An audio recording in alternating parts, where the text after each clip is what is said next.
Allez, on est de retour pour la deuxième partie de ce 12h30, un petit peu malmené, mais ce qui est sûr, c'est que notre invité est là. Et donc, on va parler bar, restaurant et café dans notre capitale qui ont un mauvais bulletin pour les établissements Horeca de la capitale. Seulement un quart des cafés et restaurants contrôlés par l'AFSCA à Bruxelles en 2019 et 2020 ont reçu un avis favorable. Alors, on va tout de suite dire qu'il ne faut pas s'inquiéter. Vous en faites pas. On n'est pas là pour vous malmener non plus. La très grande majorité de ces établissements qui n'ont pas reçu d'avis favorable ne représentent pas un danger pour la santé. La cause principale, ce sont des manquements administratifs. On en parlera avec vous, Ludivine de Magnanville. Bonjour, vous êtes présidente de la Fédération Horeca Bruxelles. Alors, ce qu'on peut dire aussi, c'est que la région bruxelloise a 2 fois plus d'avis négatifs que la Flandre ou la Wallonie. Alors déjà, comment est-ce qu'on peut expliquer cette différence ? Ça, je ne sais pas. Il faudrait essayer de voir en fonction des contrôles. Je sais que j'avais noté, pour ne pas dire de bêtises, mais il y a 9195 contrôles qui ont été faits sur l'ensemble de la Belgique. Donc après, en termes de ratio, si on ne prend pas les chiffres dans l'ensemble, c'est difficile de faire un ratio correct par rapport à ça. Et je sais que sur ces 9195 qui ont été contrôlés, je crois qu'on est plus de 50 000 restaurants, enfin 50 000 établissements sur toute la Belgique. Donc après, il suffit d'avoir plus contrôlé à Bruxelles parce que c'est plus concentré et c'est plus facile finalement de faire une rue et d'en faire 4 en même temps. Parce qu'il faut savoir que les contrôles se font pas forcément de manière aléatoire, mais en tout cas de porte à porte et sans que le patron soit prévenu. Ça c'est plus ou moins normal. Le principe de base. Voilà, c'est le principe de base. Mais il est possible que ce soit...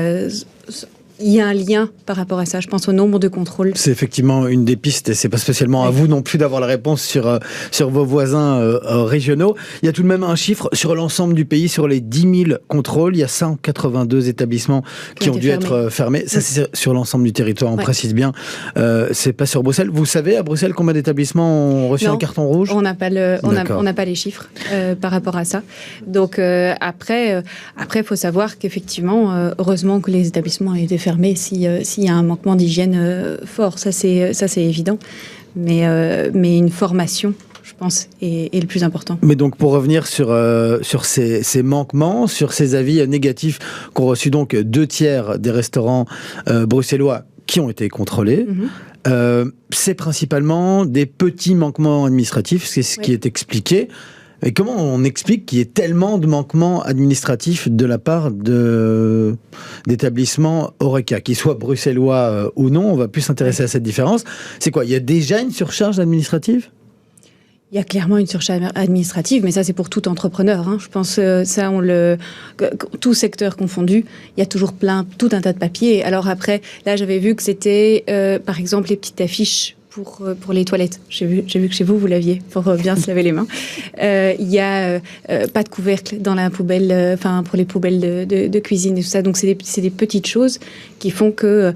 Mais c'est pour ça que je pense que la formation est clairement la clé. Il faut... Et la formation même des élèves. Est-ce que dans les écoles et au CERIA, on explique bien aux futurs exploitants et aux futurs cuisiniers, est-ce que tu mets bien des étiquettes de traçabilité? C'est-à-dire que c'est important. C'est des petites choses toutes bêtes. Il y a des petits détails qui peuvent sembler complètement anodins dans un contrôle et un avis négatif. Il y en a d'autres qui sont quand même très importants. Qui sont très très importantes. Et c'est une formation aujourd'hui, pour avoir l'accès à la profession dans le milieu de la restauration. On n'est pas obligé de passer une formation à AFSCA. On n'est pas. Il y a certains organismes qui le font, Bruxelles Formation, Horeca Format. On sait se former par rapport à ça. Alors, est-ce qu'il y a un moment, il ne faut pas prévenir plutôt que guérir, et donc dire que dans toutes les écoles, un quête de 17 ans, on lui apprend bien que s'il ouvre une boîte et de viande, que l'étiquette doit bien noter avec quand est-ce qu'il l'a ouvert, quand est-ce qu'il l'a reçu. Je pense que c'est des choses qui doivent être faites dès le départ, à la source, en fait. Et qu'est-ce qui se passe alors pour un établissement qui a du coup un avis négatif pour ses problèmes administratifs? On lui donne un certain temps pour se mettre en ordre. Il a un délai pour se avec un risque, s'il ne le fait pas, de devoir fermer. Exactement. Et en général, quand l'AFSCA arrive, ils viennent et ils prennent ce qu'on appelle... ils font des prélèvements sur la viande, en général, c'est sur l'américain. On prélève sur l'américain et on reçoit quelques semaines plus tard, justement, le résultat. On n'a pas tout de suite, sauf si c'est vraiment dramatique et à ce moment-là, il y a fermeture.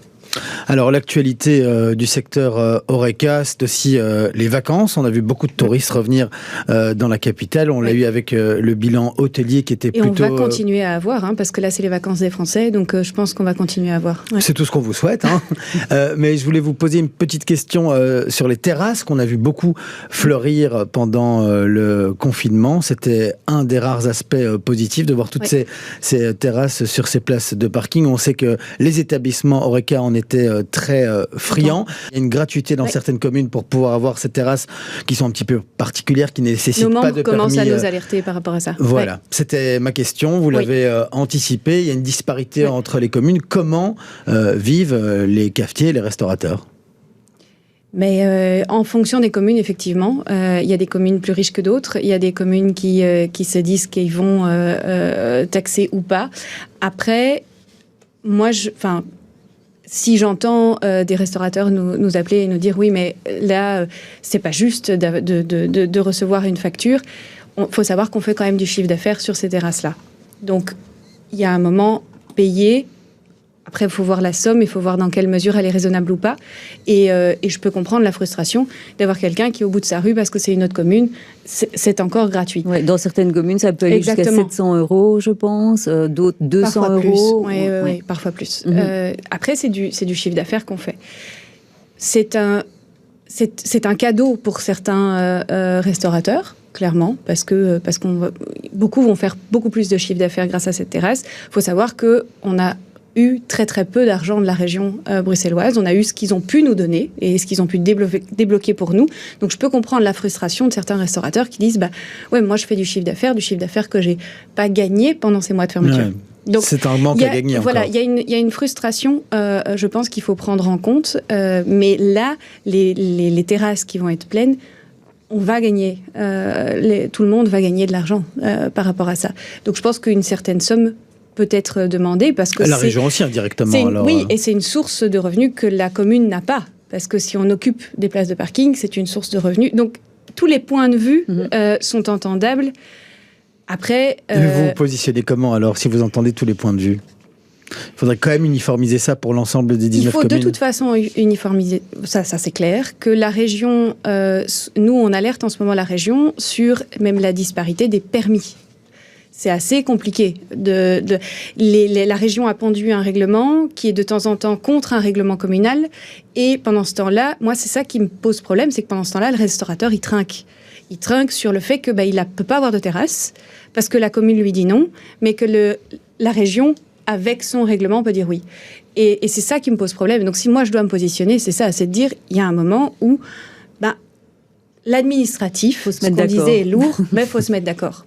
Et je sais qu'on alerte la région sur ce genre de choses.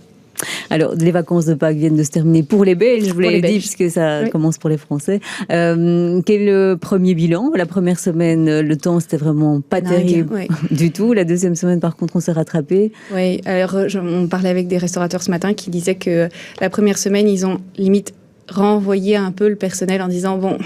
Là, on avait pris des extras et c'est un peu plus calme que ce qu'on pensait. Et la semaine d'après, avec la météo, finalement, quand même, pas mal de Belges sont restés dans notre pays. Et donc là, ils se sont fait assaillir directement. Je crois que la côte, c'était fou. Hein. Ouais. C'est bien. Et justement, vous nous parliez du personnel, pas toujours évident de gérer la fluctuation du staff, surtout quand on est fort dépendant de grandes terrasses temporaires et de la météo capricieuse ici à Bruxelles. On avait également entendu ces derniers mois que le secteur avait parfois du mal à embaucher parce que beaucoup de jobistes ou de gens qui travaillaient dans le secteur de l'Horeca s'étaient réorientés pendant le confinement et pendant ces longs mois de fermeture. Vous la vivez encore, cette pénurie, dans certains type de travail ? On la vit encore. On est occupé à travailler justement avec le ministre de l'Emploi de la région bruxelloise pour essayer de voir comment on peut régler ce genre de choses. Après, on a un métier de passion. Donc, si certaines passions ont été dégoûtées, ces gens-là ne reviendront pas. Par contre, étant un métier de passion, Il y en a, je suis désolée, je vais être vulgaire, mais qui se font chier en rentrant chez eux à 19h et qui se disent finalement, ce métier, je l'aime, et donc me coucher à minuit et aimer servir les clients, aimer cuisiner pour le plaisir des autres, ça leur manque. Donc on a ce petit retour, je pense, de